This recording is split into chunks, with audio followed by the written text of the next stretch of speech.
Welcome to Direct Approach, a bi-weekly podcast hosted by Wayne Moorhead, delivering timely insights, fresh perspectives, and actionable takeaways from your direct selling executive peers to fuel your business's growth and evolution. What does it take to build a wellness brand rooted in trust, purpose, and people-first leadership? In this episode of Direct Approach, host Wayne Moorhead sits down with Alexy Goldstein, CEO and master formulator of New You Life, to explore how product integrity, personal connection, and a commitment to service have fueled his journey. From innovation to mentorship, Alexy shares what it really means to lead with heart. But before we begin, we'd like to thank this episode's sponsor, OrderGroove. OrderGroove powers smarter subscriptions for serious direct selling brands. As the leading subscription platform for the world's fastest growing direct selling companies, OrderGroove turns basic auto ship into a high-performing growth engine, driving recurring revenue, improving distributor retention, and maximizing customer lifetime value. OrderGroove's flexible API seamlessly integrates with any e-commerce, commission, marketing, or homegrown system. Ready to future-proof your revenue model? Discover how OrderGroove can help you boost retention, drive revenue, and empower your distributors. Visit ordergroove.com to learn more. Now let's welcome your host, Wayne Moorhead, and his guest, Alexy Goldstein. Hello and welcome to another episode of DSN's Direct Approach podcast. I'm your host, Wayne Moorhead, and today's guest is a direct selling leader with more than 30 years of experience in product innovation and formulation. He began his career at 18, where he took over his family business, and since then has founded multiple successful companies across multiple channels. He holds certifications in homeopathy, iridology, and herbal medicine. I'm excited to welcome Alexy Goldstein, CEO and master formulator at New You Life. Alexy, thank you so much for being on Direct Approach. Wayne, it's an honor. Thank you so much for having me here today. You have such an interesting background. I've really been looking forward to getting a lot of insights from your incredible experience, from your history and multiple channels, and how you've brought in those learnings and those insights from multiple channels to turn New You Life into a really successful and growing company. And I'm so excited to learn more. I'm curious, you founded multiple companies, as we mentioned. What was that unique opportunity that you saw at New You Life to come into direct selling? What was the white space you saw? To be honest with you, when I started, I was a big competitor with direct selling companies. The opportunity came up. I learned something very special and very important about being able to help many people in a more efficient way. That means I'm usually used to spending time with business owners and their teams, one at a time, clients one at a time. Now I'm able to touch groups of people and hundreds of thousands at a time. Absolutely. I love that one of the common themes when everyone mentions why they got into direct selling and how they got into direct selling, whether it's on the corporate side or the field side, it's really the people, it's the impact, it's that community. And that's what I love as well. So I love hearing that from you.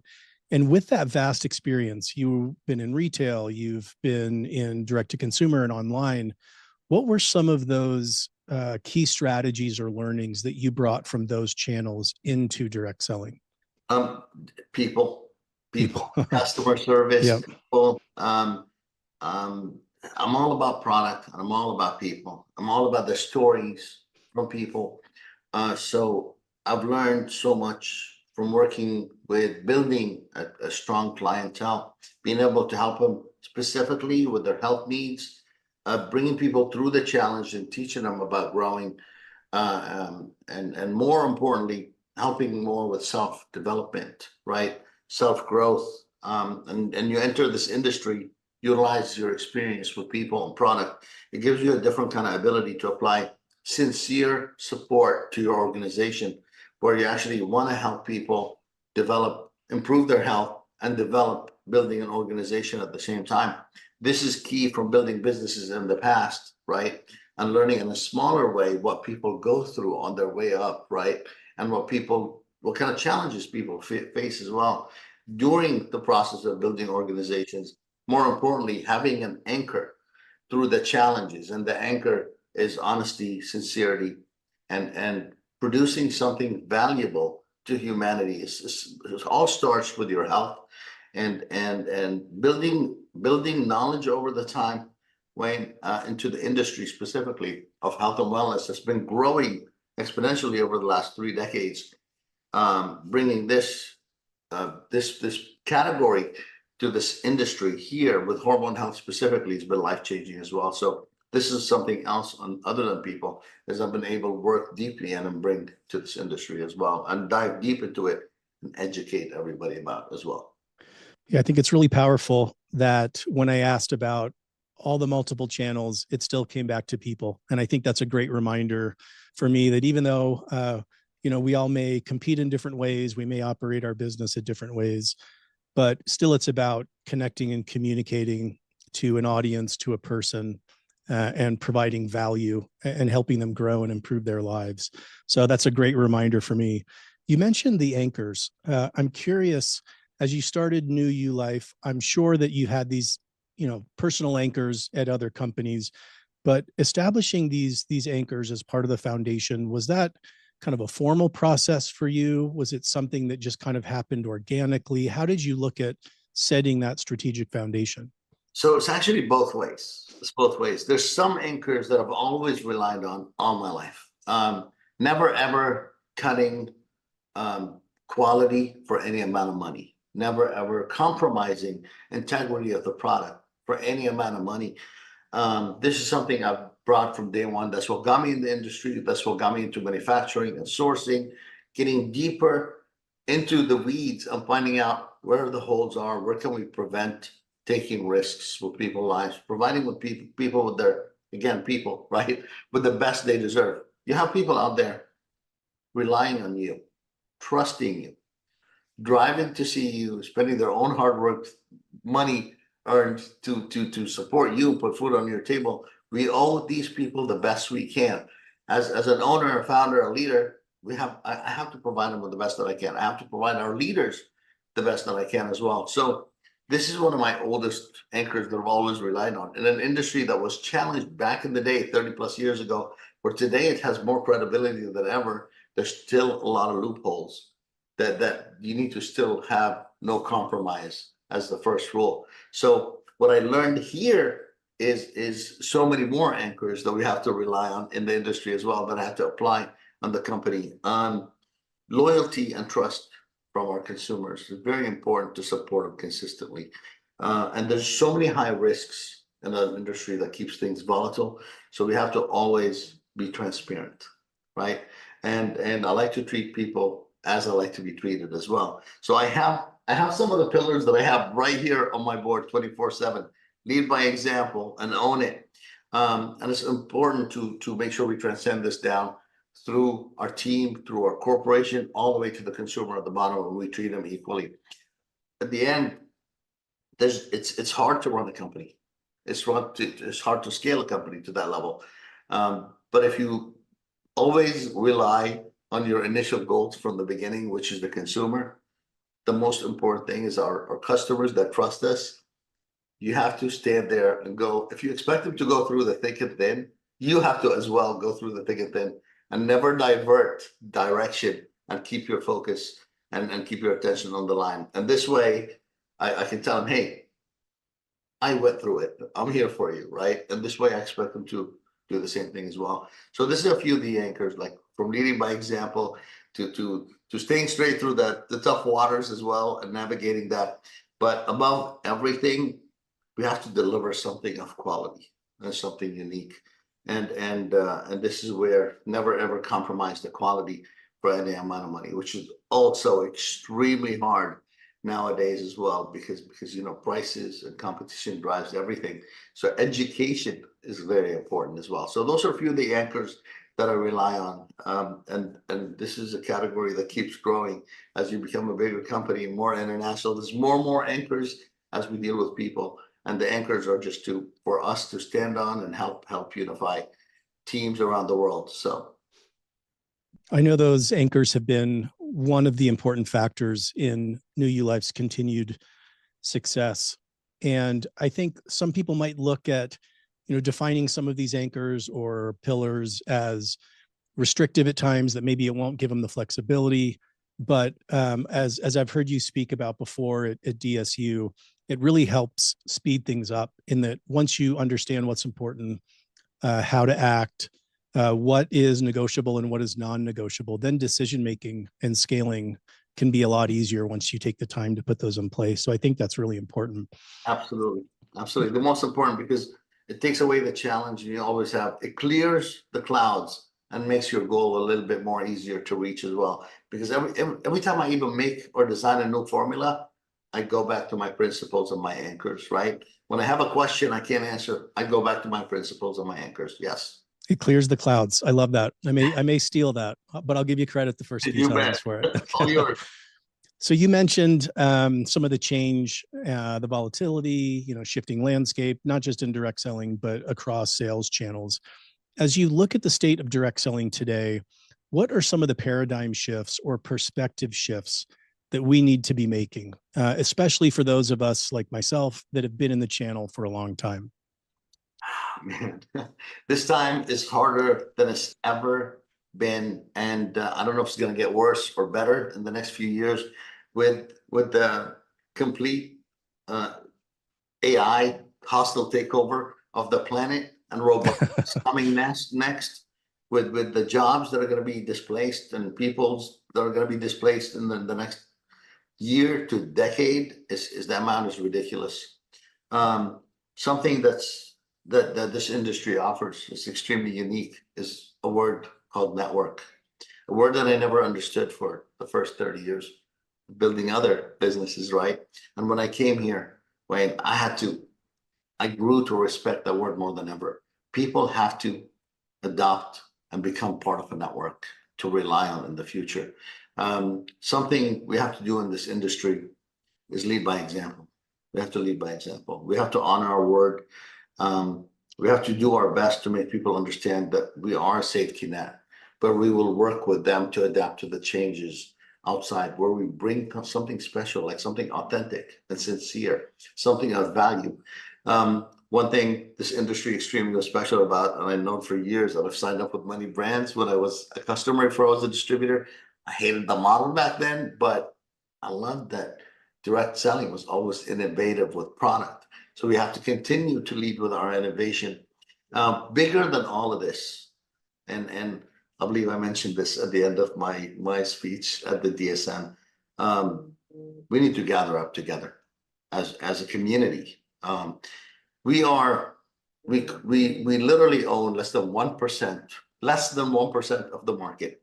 I came from the 99%, right? If we don't back each other up as leaders of companies, owners of companies, founders of companies in this industry, and have some kind of respect in moving forward and creating a strong community together, I think this is one of the most important elements to put our superpowers forward to the 99% of the world, right? To create more organization to be able to move forward together and penetrate the 99% of the world as well in a better way. I think we should rely on each other a little bit more. And this is where all the hard work that you guys put in comes in extreme value to what we do, right? Me connecting to colleagues, instead of looking at this colleagues as a competitor, is extremely important to understand each other and know that there's a lot of room to work together and go to the outside world and welcome more people into our industry. Make the government and regulatories understand about our industry as well. This industry is here to stay forever. It's more credible. It's coming from a hater to a lover, right? Personally, I can't tell you more, Wayne. I've learned so much over the last 7.5 years here in this industry about respecting my colleagues and what they call competitors. I call them colleagues and leaders in this industry and people that have built brands and stuff like that, and to support the organizations from the DSN to the DSA and everybody in between is extremely important to be able to face the future and face the changes and the shifts that are happening. This is some of the key points that I see extremely important. Yeah, I think that's really powerful. I love that idea around coming together and the collective impact that we can have. We're so good at it at our individual companies of creating community and having a really great global collective impact.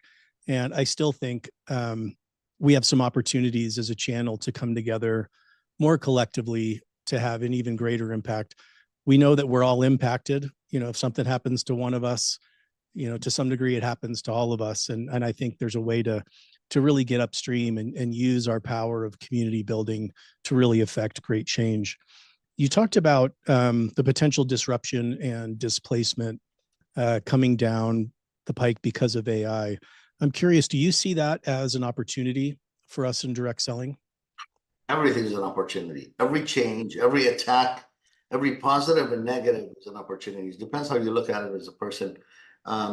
Since I built my first store in 1990, I was the only one, and then a few years later, I had like a 50 in my vicinity, right? I never looked at it as competition, really. And they all came and they all left, and I was still there. So it really depends on the perception of how you take it.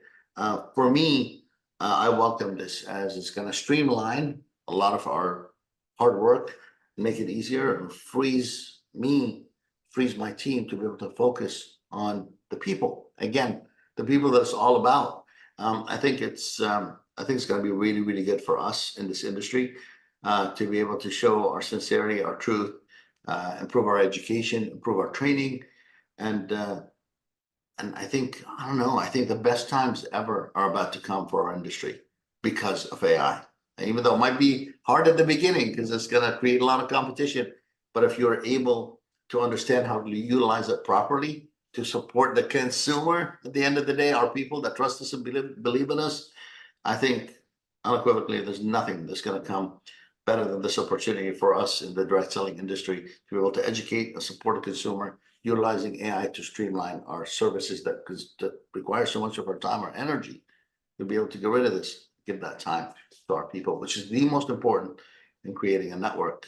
That's great. I share that sentiment as well. I'm really excited, maybe even more excited than I've ever been for the channel over the next 5 years with AI, with the increase in social connectivity and social selling. It just plays into our superpowers, as you mentioned it. So also looking at the channel, we are getting much better at segmentation. Instead of having, one speakerphone communicating to everybody as if they're all the same and have the same needs, wants, and desires, we're really starting to understand the role that both customers and distributors play in our businesses. I'm curious how you look at approaching both the customer as well as the distributor audiences and segments. Utilizing technology is easier than ever. Of course, putting education through mainstream lines and making sure we back it up by science and evidence of our own testimonials that come to us, all our companies together, is one thing, right? But also relying on technology allows people to be able to double check and verify as well, because we're not alone. We're in an industry that's massive. Again, we're utilizing 1% of the industry that we live in, right? So that allows people to be able to learn more about the scientific evidence and about sharing how to train and all of this, utilizing that technology moving forward. In the past, it would take training, right? It would take physical training in place. That creates a little bit more of a solid relationship with people. I think we still have to apply a certain percentage of our business on the old methods to be able to retain some of that forever building relationships, right? We should not, from conventions to incentives, I believe these are always here to stay. I think we should push more in the direction that people missed out on. Since COVID, we went all on Zooms, right? Zoom is fantastic, but Zoom it's not like a handshake and an eye to eye look. People actually miss those relationships. I recall when they used to tell me, hey, people are going to be more efficient working from home. This is going to improve culture. I never agreed with any of those claims. Wait, never. Even Facebook, and now they're all complaining that we're losing who we are, right? And it's all going to start from using those methods to improve culture internally before you reach out to our consumers and to customers and their distributors to show them what we're about, who we're about. I think adopting those methods, again, supporting and pushing these methods on our own first, being there, right? And I think utilizing technology to expedite this to happen will allow us to be able to be competitive in the industry. And then the part two would be looking at the outside world in terms of influencers and affiliates that are competing day and night. Are they authentic? Educating our Right. about authenticity of the outside competitive world. With AI, I can jump on right now, create an ad in 5 seconds on a product. I could create a product myself in less than 30 days. Put anything I want in it. Buy a fake face or an influencer, put it on it, and support it and create millions in sales. And the product could be insignificant or hardly have any really benefit to people. And then I'll disappear before anybody finds out, don't catch me, right? This is the problem in the health and wellness industry and in other industries as well, the lack of regulation. And it's on us. And the network marketing industry actually stands above the rest. And this is what we need to sell. This is what we need to show. We're here. We are here. You can come to us all the time. We're not those companies that come 5 minutes and disappear 5 minutes. We're not one of those influencers that, not all the influencers, but we're not one of those influencers that just are AI generated. They'll appear to create a fake ad with a bunch of fake claims and disappear. You can count on us and count on everything we do. We bring substance to the health and wellness industry as well, and all the other industries where direct selling is involved in. You always get to communicate with a human being, not with a fake AI. So. Yeah, that authenticity is so vital today to stand out from all of the noise that's out there from a D2C and advertising perspective. And I love that you also talked about the importance of getting back in person, face to face at events. I think we all saw the potential with going virtual and the incredible reach that it provides, but we were definitely missing something. Missing that connection, missing that authenticity that you talked about. So I love that as a channel, our companies are getting back to prioritizing those in-person and intimate relationships that we have with the ultimate end user. Because again, that's really what differentiates us from those other influencers and affiliates that are the one and done, make a post, sell a product and move on. But ours is about that long-term relationship. It's like hiring a mercenary. Yeah, exactly. It's not a long-term thing, and it's not a good method to build a family and build a unit and build a relationship. Not with a stranger, especially not with a person within the family as well. So I'm fully on board. I believe in that wholeheartedly. So customer has been, especially being so product focused, customer's been such an important part of your business. As you look at the journey a customer goes through, do you see that as part of a journey to ultimately becoming a brand partner or distributor? Do you kind of help nurture that journey along? Or do you think it's important for people to kind of, find their own way, make their own decision and interact with our companies the way that they want to best? Man, this is a very tough question. I wish I know the answers to everything, Wayne. I'll tell you what I believe personally into this. There's two types of people out there. There's some people that are already mature enough to know what they want, right? Or successful enough or developed enough to know what they want. And those people, I don't believe we should mess with, right? If I know what I want, just let me be kind of thing. And we should respect these people and allow them to communicate with us and get input from them on how we can get better. There's the rest of the people that are established leaders and they want to be part of a strong organization. I personally believe as a leader, leaders need to be led, and the leaders need direction as well.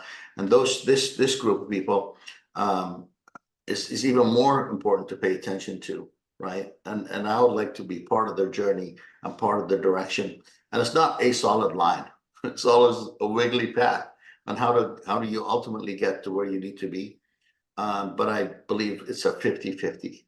Exactly. Mm-hmm. I don't sway one way or another. I try to go at it by learning who the family members are, who my customers are, who my distributors are, what type of leadership do I have, and we try to adapt and adjust to their needs. And this is what I believe the minimum we can do for people out there. One of the biggest things I learned in this industry is a crash course in personal development. Okay, I don't need to be, or I don't need to do what I'm doing, but I do it because I want to. I do it because I need to grow. I learned that this is the same problem that the people face, especially distributors, not customers, right? When they come into our industry, it's a crash course in how to work with people. In a lifetime, you meet, I don't know, 100,000 people in your life. And in this industry, you meet 100,000 people in 5 years. So you're going to hear a lot of yeses, nos, challenges, adjustments. So it's a skill that you have to develop. Personally, I would do it for free just to develop my skills and working with other humans. It's really a blessing. It's really a blessing. So if we make people understand that, especially leaders, that will help them grow as well on their journey in life, even after the stage. Are you ready to revolutionize the way your direct selling company accesses industry insights? Introducing the DSN Library's Smart Search, an AI-powered tool that puts over 2,000 curated assets at your fingertips. From compensation trends to emerging markets, answers are just a click away. If you're already a DSN supporter, then you have access to Smart Search right now. If not, it's time to check out our updated program for 2025. Starting at just $1,000 per month, your entire company can get access to the channel's most comprehensive collection of education and insights available. Visit directsellingnews.com/supporter to see a demo of Smart Search in action and to learn how your company can become a supporter now. We also invite you to join us for the Fall DSU happening October 7th through 8th in Plano, Texas. Visit dsnevents.com today for details. I'm glad you brought up personal development. It's something that's really near and dear to my heart as well. And it's one of the methods by which we know we can increase sales. We grow our people, we can grow sales. It's not just about increasing the number of people, but also the activity and the leadership within each of them. I'm curious how you bring that into New You Life. I know it is such an important concept and idea and practice for you. How do you bring that to the field? I'm here to help people create relationships. I'm here for one reason. I make products. I want to give the best products to my people. Sales don't matter. I'm here to learn from my people, support my people, be there for my people.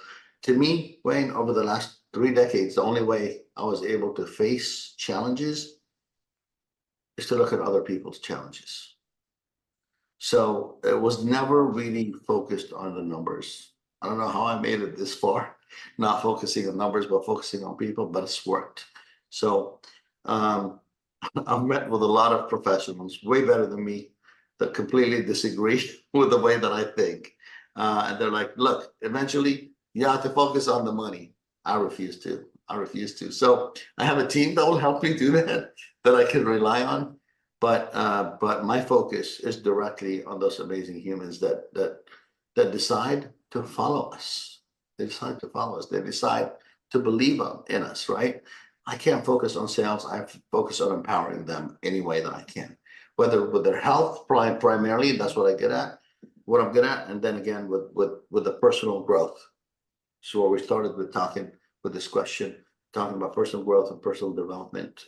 If I'm able to bring a person here and they gain a little bit of knowledge on personal development and they grow personally as well, whether they stay or they leave the industry, they took a tool that takes a lifetime to teach into the world with them, especially in what's coming to face us with robotics and AI. They're going to need this tool more than ever. So personal development is what I try to offer here in our family in New Life, right? And personal development, and of course, my priority is life is so short.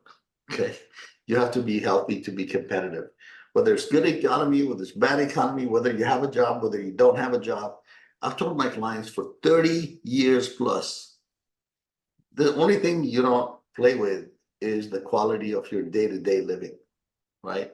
And this is where you'll be able to compete in the world. You'll be able to feel good, to be able to be capable in competing with everybody out there, mentally, physically, and every other way. So this is how I look at it. I think that's beautiful. And your focus on the people over the profits, I think, says so much about you as a leader and the culture you've created there. And I know that that's why you've had such incredible field leaders and distributors and customers stay with you for years now. With this push over the last several years across the channel to become more customer-centric and customer-focused, how do we continue to stay really deeply connected and rooted with our field leaders? Getting to know them individually. This is something new. I've usually, I'm going to be completely honest and transparent, as I usually always am. When you get busy and you're growing so much, even in my past businesses, I tend to forget or not slow down enough. As an entrepreneur, as a visionary, as a creator, you don't stop and look around you. You can't succeed without your circle. It doesn't matter how good you are. You can't succeed without your circle. You have to sit down and get to know your circle. You have to get to know these people. You have to learn their differences. You have to learn what you have alike in common, the similar, and you have to build bridges together. You have to build bridges together. That's the only way to maintain relationship, to authenticate relationships, to build a bridge that's really hard to damage. If I know my leaders and my inner circle that helps me go to the next level really, really well, I can predict and I can set forth expectations in a certain way where it's not a shocker 24/7. If they understand transparency is the second most important thing, they'll be able to understand how we work, how we operate, and their success are our primary goal. It's not about my innovation. It's about who's going to take my innovation to the next level. So without our team, without our people, without our leaders, that's impossible. If you want to succeed, you have to get to know your leaders. So lately, the last year specifically, I've been spending individual time with a lot of my leaders here at Neolife and creating bonds. Hopefully that will be here for a lifetime. Whether they're here or not, we'll be best friends and I'll be there for them no matter what. This is, to me, is a great thank you for everything they've done, and I'm more respectful of their time now more than ever. And I know what they do and I know what they go through, and it's creating something extremely special for both of us. Continuing with how you spend your time as a CEO, it's really easy, as you mentioned, to get caught up in the day-to-day operations of the company, but you also are so deeply connected to your field leaders, to your customers. I'm curious how you look at balancing the product formulation side, the field motivation and inspiration side, and then the operational side as a CEO. How do you balance all those things? Where do you put the priority, or does it just shift based on the needs of what's going on? For me, I'm not an investor. Okay. I'm not a short-term, I'm a forever kind of guy. Okay. Whenever I create a relationship and I have something special with somebody, I like to work on it from now until I'm dead. When I enter an industry and I make a promise, I don't care what we go through, the ups and downs, I'm going to be here forever. So at the end of the day, my commitment is my word. And I got to show people this is a place you can trust more than anything. Spending special time with people, being able to adjust to the challenges that you're talking about that we face, to the responsibilities from operations all the way to our distributors, all the way to growth, strategizing, growing. Time can become a real challenge. I've invested quite a bit in mentorship myself, okay, to be able to learn how to be better for these people. I have a lot of responsibilities here. Managing my time is so important. This is a previous question. How am I able to manage my time to be with certain people, to be able to empower them and get to know my people better? It's not easy. It's not easy. Another part of it is I just love what I do. I just love what I do. I don't do it for money. So I don't care if we have one customer left here. I'll be here spending all my time with them, right? I don't do this for money. I don't care what happens. I don't care if it goes up. I don't care if it goes down. This is a pleasure every single day. So that kind of takes all the weight off of the time management, right? So but it can put a lot of stress on relationships. It can put a lot of stress on the rest of your team based on expectations. But for me, I'm just grateful to be able to leave home and come sit behind my desk and talk to people. If it's 5 hours, good. If they give me 23 out of my 24 and an hour of sleep, I'll be more than happy than ever. So, time restraint is not a challenge for me. It's actually, I wish there's like 35 hours every day or like 48. But managing it can make me better for these people as well. So trust me, I dabble with it, and I've taken courses and mentorships for people in the billions to see how they do it, so I can get more efficient. But it's not because it's too much. It's because I want more of it. So that's how I feel about that one. Yeah, well, that passion is definitely evident and contagious, I know, for all of us listening.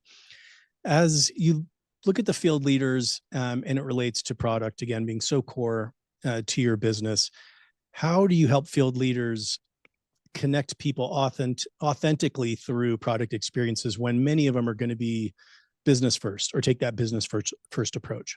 I try to bring them in with me on my journey from the beginning till now. Fortunately, luckily, whatever you call it, I'm the product in your life. I make the products.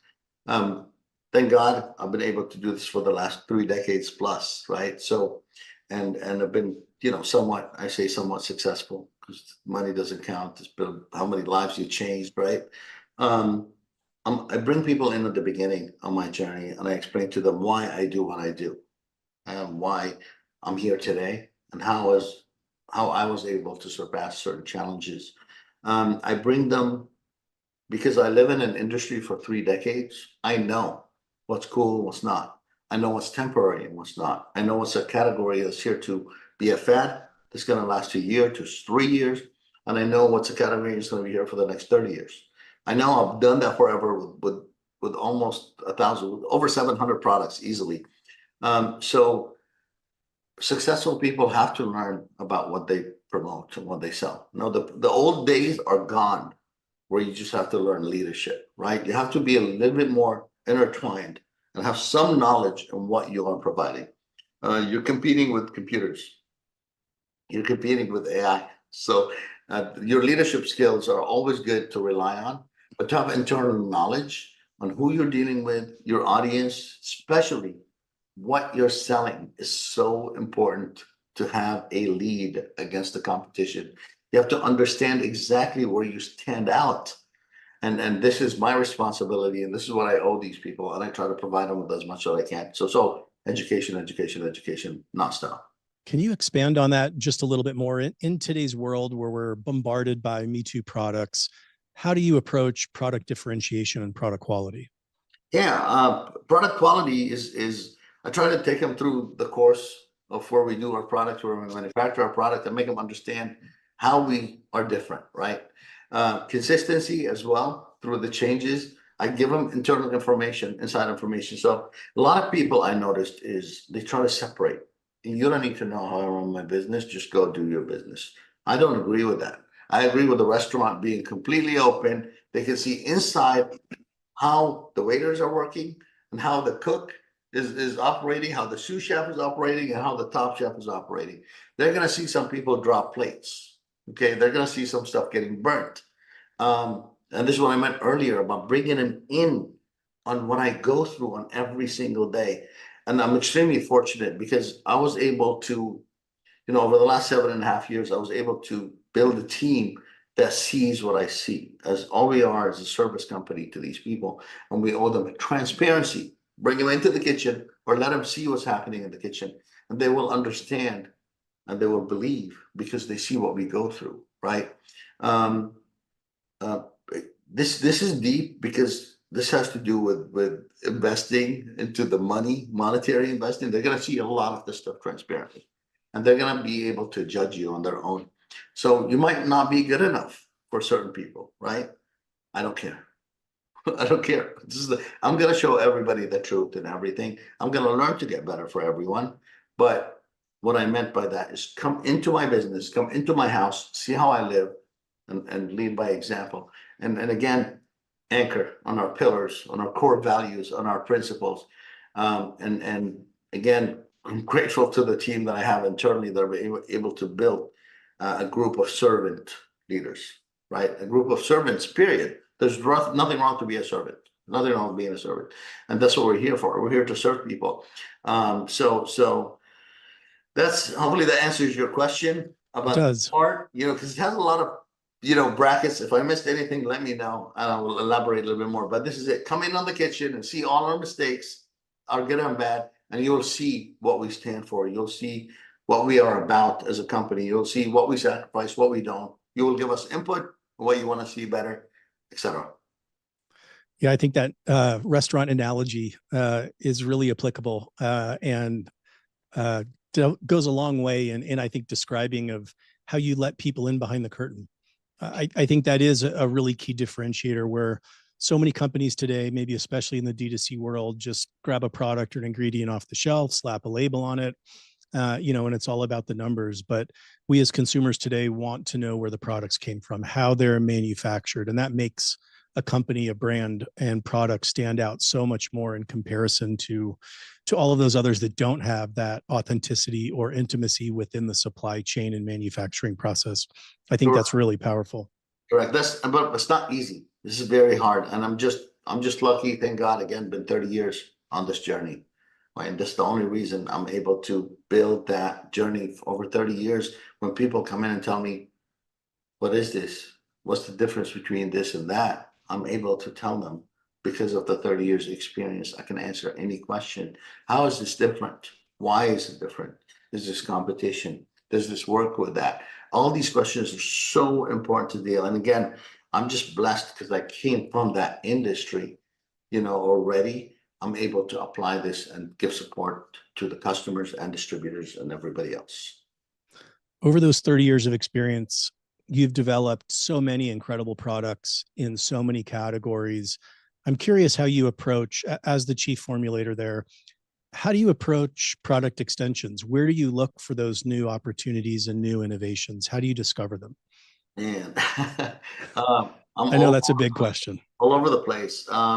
Man, I dabble with food for medicine. I dabble I even I'm trying to cross the line between nutraceutical and pharmaceutical worlds. And I see I've been able to get it closer and closer. And we're on the brink of connecting both together, where it starts from your food and it ends up at the extreme where you need medicine.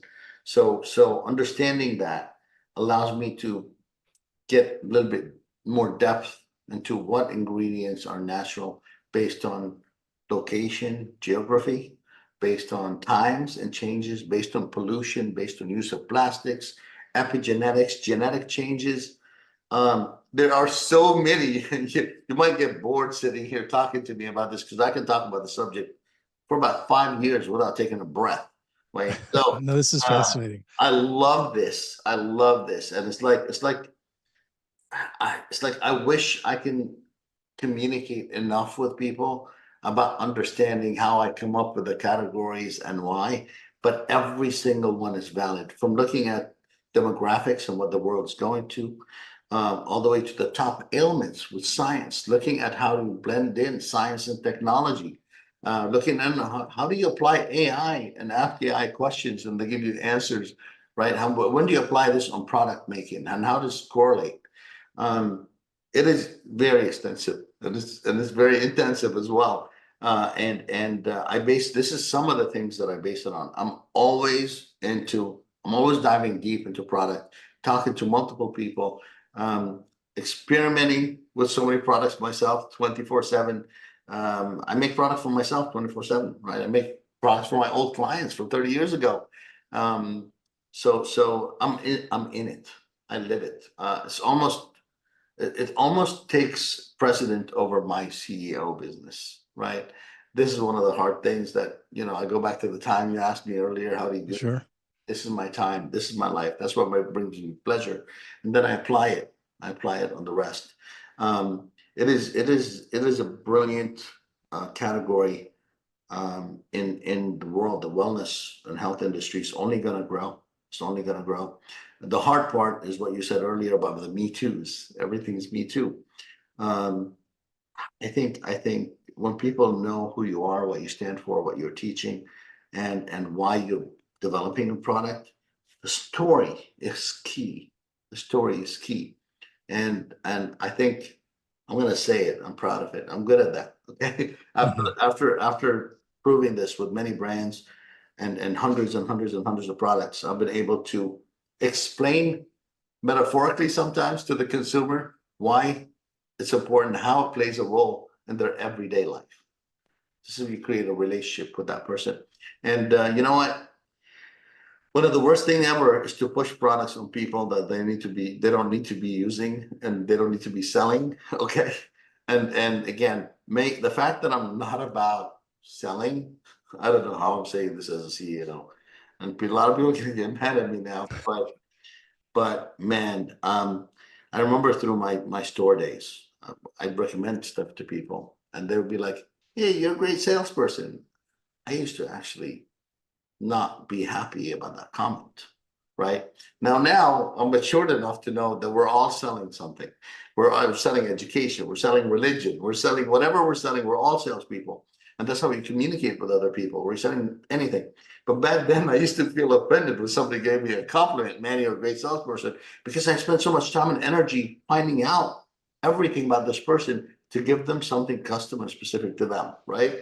So we understood each other eventually.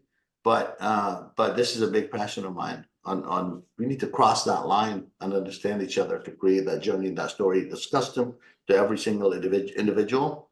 And this is why I don't see competition. I need all my colleagues and the other brands to help me with this. We should be one.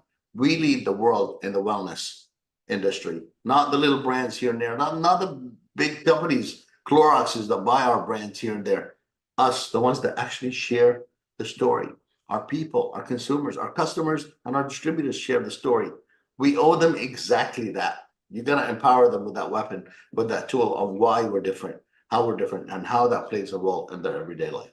I really appreciate that you brought up the importance of the story. Honestly, I'm not sure anyone has mentioned that yet in any of the podcast interviews. And there is such an art and a science to it. As we know, we could have, any company, we could have such a great product.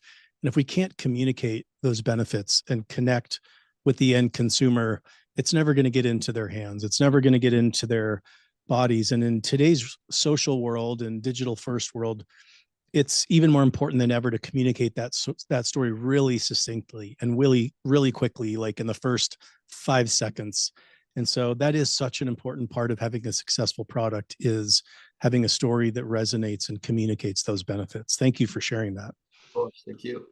So there is a lot of discussion right now around compensation plans, the right structure for today's distributors in an increasingly influencer and affiliated centric world.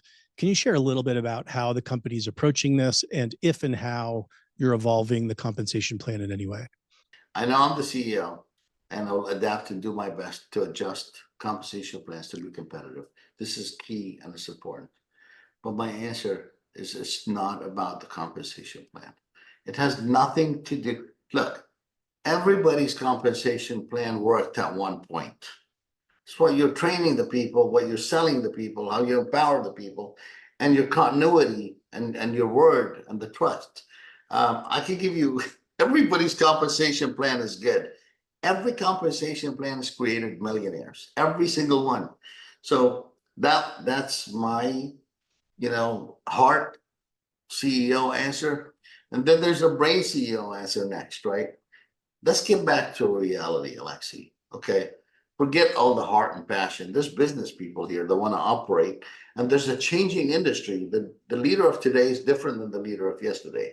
The challenges they face are completely different than what the challenges they faced a decade ago.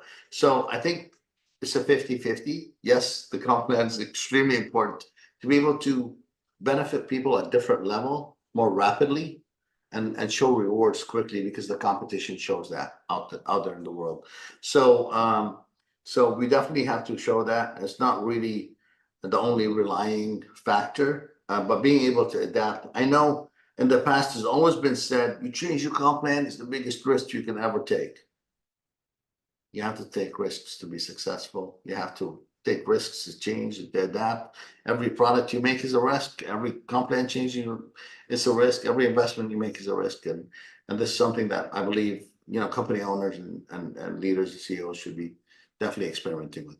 Thank you for rooting us back into what's important as it relates to our businesses and our people. So what is a key piece of advice that you'd offer to other direct selling CEOs about how to succeed in today's landscape? Me give advice to CEOs? Oh my goodness. I had to learn from most CEOs out there because they're all brilliant. And I've learned some things over the first times in terms of we have to continue to grow. And every minute I've spent with professionals and other CEOs in my industry or other industries has been such an honor because every word they say, I learned from them. What I would say is continue to grow, to be able to serve people because it's ever changing out there. Whatever you thought you knew yesterday, it's obsolete and you can't even apply it. So you have to grow today to serve tomorrow. You have to grow today to serve tomorrow. A lot of people become complacent and they're like, okay, we're doing well. Doing well, that means beginning of the end. That means you're comfortable.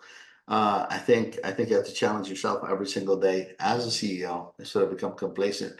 That this is just the beginning. For me, every day is just the beginning. Every time I wake up, I erase all the knowledge that I have and what am I going to learn today? And this is one thing I can tell my fellow CEOs out there. I love that. There's so much to learn from that. Alexy, you've been so generous with your time. I'd love to close out with one final question. As you look out over the next 3 to 5 years, which seems like an eternity, but it's going so fast now and so much change is happening in such a short window, what excites you the most about direct selling? Oh my goodness. Applying all the changes that most people are afraid of are going to be our backbone. I'm so excited because the world is going to appreciate the word network more than ever because they're going to be working with technology and they're going to be missing the human element. So be human, be yourself, be transparent. We need each other. We're going to need each other in the next 5 to 10 years more than we ever have before. So harness that energy from your people around you, give them some love, some respect, and make sure they rely on you. So make sure you rely on those core values that you present. Extremely important in the next decade, 5 years to a decade.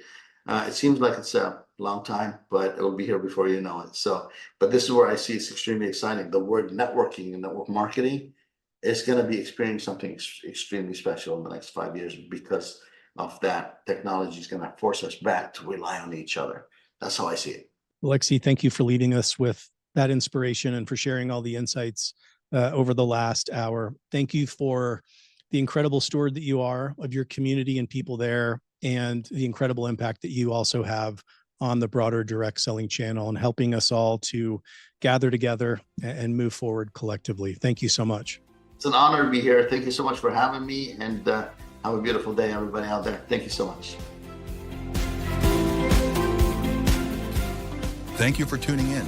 Please take a moment to subscribe and give a 5-star rating and review to help Direct Approach continue to provide more candid insights and interviews for direct selling corporate executives. We also invite you to join us for the Fall DSU happening October 7th through 8th in Plano, Texas. Visit dsnevents.com today for details. Thank you for listening and supporting DSN and the Direct Approach podcast.